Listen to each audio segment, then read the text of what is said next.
My name is... Don't regret your past. Learn from it. Regrets just make a person weaker. That's my name. Howdy dudes, it is the one, the only SLADE, Argus. Yep, it is the king of the Guna of the Wasteland is here. So, first things first, I'm a huge fan of Crystal Castles, and I just thought it's about time I rank the Crystal Castles album, because everyone has different tastes from Crystal Castles. Which one's your favourite, which one you don't like, or you probably like them all. Yada yada, enough yapping on, let's get into this video right now.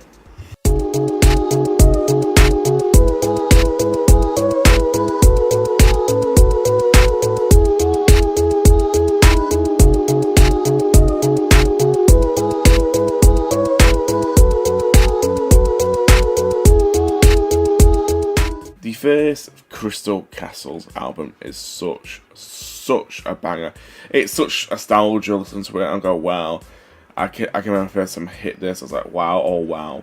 It still does to today, the first Crystal Castles album does. And there's only one song I do skip just because of TikTok and the YouTube and whatever, because it's overplayed to hell. It is the crime wave. I just don't hate it, it's just overplayed. Every single song on the Crystal Castles first album is a banger. It is definitely a god tier. It is my favourite Crystal Castles album. It wasn't the first Crystal Castles album I've heard, but I'll tell you which one it was. But I listened to it as a wowie or wowie. This is a 100% a banger. Listen to it back. My favourite song has always been Magic Spell. It just feels like every time I listen to it, I get GTA vibes, and on top of that, it's like it just feels like it's aged like a fine wine. The whole music does it. It's just, oh, you just sit back and listen to it. That's my favourite song on the album, Magic Spell. And my second favourite song on the album has to be Reckless. It used to be number one, but it's been changed because of Magic. I just think Magic has aged really good. After playing like Hot Iron Army and some other GTA games, I just get that whole like nostalgia feeling. It's just like, wow, I love this. And playing Hot Iron Army, I love it. I love the whole synth wave, like, do you mean techno wave? But it's not really techno wave, it's very laid back. There's a word to it, I can't think of it on my top of my head. It's just really good. I like Magic. And Reckless is also like laid back-ish, but it's got a really cool vibe to it. I would have put it in number one, but yet again, Magic has yet again aged really good. I don't want to sound like engagement points, but that's why Magic is number one. And Reckless is number two.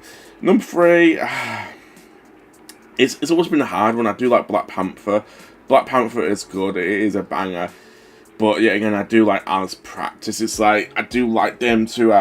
It's always changed which is number three, Black Panther or Alice Practice at number three. But altogether, I think this album is 100% a god tier. It's one of the albums you should listen to. If you're into like any type of like dance music or techno or electronic glitch pop or whatever. The main big reason why I say this album is god tier, it's one of the best Crystal Castles albums ever released. Trust me when I say that. Like, you can give this album to anybody and they'll probably pick up one song, maybe two songs, maybe three songs with the synth wave type of thing, what Magic is. Reckless is kinda like that, but there's songs like what's very streamy, there's songs very laid back, there's songs in the middle, there's so many different type of like genres going on in this album, and that's what I really love about it. It's like you can give this to anybody and say, hey, listen to this album. They probably, oh, I'll pick one, probably pick two, maybe pick one, or maybe three, or whatever.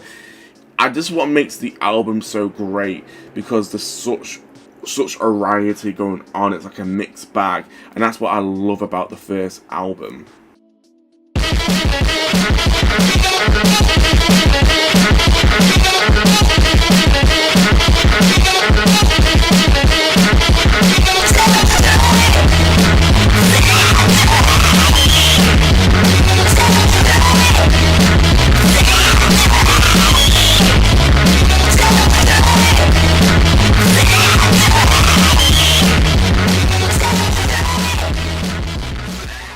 Can you remember I said, oh, the first Crystal Castle album literally is like, you can pick whatever song you want if you give it to somebody. That's the same here. It's like, some days I like the first one, some days I like the second one. It's like a mixed one. It's like, right now, I listened to the first one, I was like, wow, So good. And I listened to the second one, I'm like, wow. So many bangers. I don't skip any. That's the only thing I don't with the second one. I don't skip nothing. Nothing. Yes, I do skip Crime Wave on the first Christmas album. So, yeah, the second one is more my favourite, if it makes sense. Because I do skip one song, not just because it's overplayed. But Years of Silence. Some days I say that's my favourite song. Some days I say Do Dia. It depends on the day for me. It's just so many great songs. I can't, like, go through them all. But Do Dia, Years of Silence are my two favourite ones. Because sometimes they link into like one, you mean number one, like this is my favourite song today. And next time I listen to Do Dia, I'm like, oh, no, skip that. That's number one. I swear, this whole album, you can literally give somebody and say, hey, look, same thing what I said about the first Christmas album. You can literally say, hey, look, listen to this, and you go, wow, I like this one, I like this one, I like this one, I like this one, I like this one. Or maybe like 3, maybe like 4. There's so many great songs on the second one. And it's same with the first one, it's like, wow, we've got two banger albums. Definitely God tier. No ifs, no buts. This is a God tier.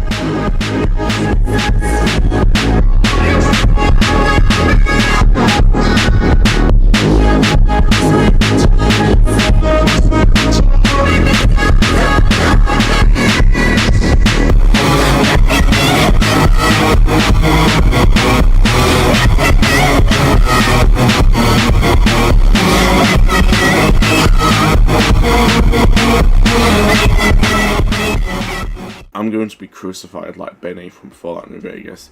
A lot of people love this album. I'm just being honest. I think it's pretty mid. I'm pretty mid. As I'm listening to go, this is it. I love Insulin. That's my favorite song on this album. Sad Eyes. It's cool. It's cool. Just give me Insulin. Just give me that. I just think it's a bit weird. The song literally, Child, I Will Hurt You. Oh, Child, I Will Hurt You. Let me quickly look at my notes. Yep, Child, I Will Hurt You. Yep. I'm sorry, but it's just so like, really? There's a song called that? It's just so weird. It's so bizarre. Know what Ethan Caff has done. It's just like, weird. Weird indeed. Or odd. It's really like noticeable. But Wrath of God, it's a cool thing. Kerosene's pretty cool. Plague, cool. Pale Flesh, you know what I mean? Cool. There's just a lot of songs I just think it's really mid. I like a lot of first, second album. I just think this one was like, sure, whatever. So some people also have the same feeling. Oh, okay, sure, whatever. I just, you know what I mean? I'm probably crucified having that little take about it. I just think it's really mid. I just think, sure. And then me liking Insulin, like I say, probably about that song. Love that one, 7 song. It's really good. It's a banger to me.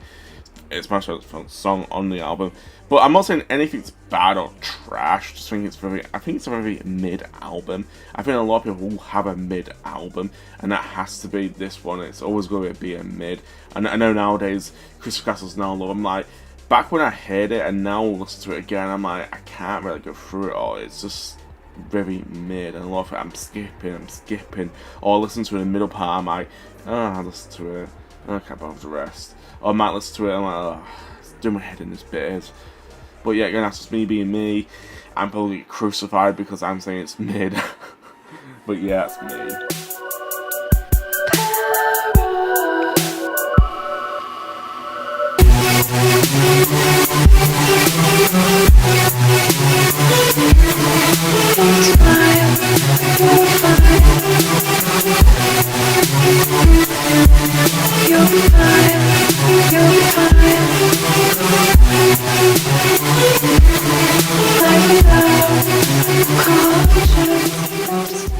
So, I'm going to get crucified, like Omega crucified. At first, I'm saying this, when I listened to this album, the first time I ever listened to this album, I thought it was trash. I thought it was super duper cooper trash. And this was the first album I have listened to Crystal Castle. And I thought this was just trash. What the fuck is this? Crystal Castles? And after I listened to the first one, it's like, wait. Crystal Castles, the first one, it's really good. That's the second one, I was like, this is amazing. Crystal Castles is amazing. What was my judgment for? What was my blasphemy for? Crystal Castles amazing. And I listened to the third one, I was like, oh, okay, sure, whatever. But more I have got older, I feel like the fourth album, Atmosphere, how you say it, the first, whatever. But altogether, the fourth album to me, I think it's aged really good, and I've been liking it even more. Like, Kept was my first song I liked from them. Yeah, you've heard that straight. But my judgment has changed a lot. I think that's my first time I listened to Crystal Castle. That was like literally the first song I've heard from them, that was. But I didn't even know it was from the fourth album. And this was when the fourth album literally dropped, and I was like, oh wow, it's amazing. And I didn't buy the CD straight away. I can't remember when, but the fourth album, that song, Kept, that was my favourite song. And more older I got, like around about 2020 it was, or 2019, I can't remember when, but I started buying all the albums because one day I saw like Skrillex was hanging around with Crystal Castles. Like, who are these people? Who are these people? Who are these people? I was like, well, that's amazing. And I think also I was listening to a review of Crystal Castles. I was like, who are these people? Oh wait, they was the people who hang around with Skrillex. Yeah. You know what I mean? I'll tell you the truth. I am a big Skrillex fanboy. I am one of the fanboys of Skrillex. And literally seeing Skrillex and Crystal Castles was, you mean, not like teaming up, but had like a remix-ish. Like seeing them, that club video of people playing Crystal Castle, I was like, woo! Crystal Castle! And next one where Skrillex hits the, you know what I mean, the scary monster night sprites, you know that song. Call 911, you know that song. And literally all the crowds are going, yeah! In the crowd, I was like, fucking hell. It just shows you how powerful Skrillex was back in 2012 and 2013. I'm not being a dick, I am being honest. I think Skrillex has lost a lot of his power, a lot of that. It's Skrillex, man! You know, that type of stuff. I still love Skrillex. I think he still makes good bangers. I still think he makes good tracks. But yeah, seeing them like remix stuff and now understanding like who are them people there, I think it's amazing. And it was with Alice, by the way, and Ethan it was, because, you know what I mean, that whole Edith. Let me talk about Edith quick. I do think her vocals are weak. A lot of people have said that multiple times, over and over again, like a broken record. I wish someone could like remix it somehow, like put Alice Glass or Alice remix somehow. I know it's probably asking too much, but I do think Edith's vocals are really, really weak. If anybody asks me how does the order go, like best to worst, I mean, I would say these are like the worst vocals I have heard from Crystal Castle. Like, they are really bad, but I do like a lot of the beats and a lot of the stuff. I do think a lot of the beats are better than the third one. I think if they change it around, like the beats, I would have said the third one. But yeah, again, that's just me being me. I do think Alice Glass has amazing vocals. She's a great singer, and seeing there's no that oomph in it, there's no oomph from Alice Glass. It's just, it feels like a lot of people have said also like she's doing an Alice Glass impression. I say yes and no at the same time. It just feels like there's no oomph, there's no, there's no rhyme to it. You mean there's no sing song, dance to it, there's nothing really to it. It's just very screamish and very in your face, a lot of her songs. But Chad, or whatever it's called, it's alright, but yeah, again, if you literally just put Alice Glass, it'll sound better. That's just not me being me, that's me being brutally honest. It's just, she hasn't got really that. I have already said this multiple times, there's no oomph to it, there's no, like, there's no nothing to it. It's just, it feels like a copy and paste, or someone trying so hard of, hey, I'm going to try copying my favourite singer, and this is what you get. I hope that makes sense. Like, she is definitely copying Alice Glass from Chad, or Chad, whatever you want to say it. I'm sorry to ramble on, but I do agree with a lot of people, yeah, the vocals are not the best from Edith, but again, it is Ethan Cass's fault. Ethan Cass shouldn't, like, being a dickhead and just kicks her out. You know what I mean? Eve Castle's already a dickhead. Everybody knows he is. Lying son of a bitch. There's so much stuff about him. I don't want to make this whole video about Ethan Cathell. We all know about so much. He is a Peter, last name Vital. I will be doing a video on like why Crystal Castle will never come back, X, Y, and Z, so I don't ramble on way too much. And yes, I have finished the video, the ranking video, and somebody said, why haven't we put this one on, why haven't we done that? I haven't done a few stuff because I prefer the studio stuff, because if you listen to like some of the demos or some stuff what has not been like released or whatever, I prefer to like have physical stuff like the CDs and the actual stuff, you know what I mean, the studio stuff. I hope that makes some sense, so please like and subscribe. Sign out for now. Have a great day. Be right there, bud. Don't tell me I'm through. Julian. Don't know where I felt like I get a little drink around here, do you, bud?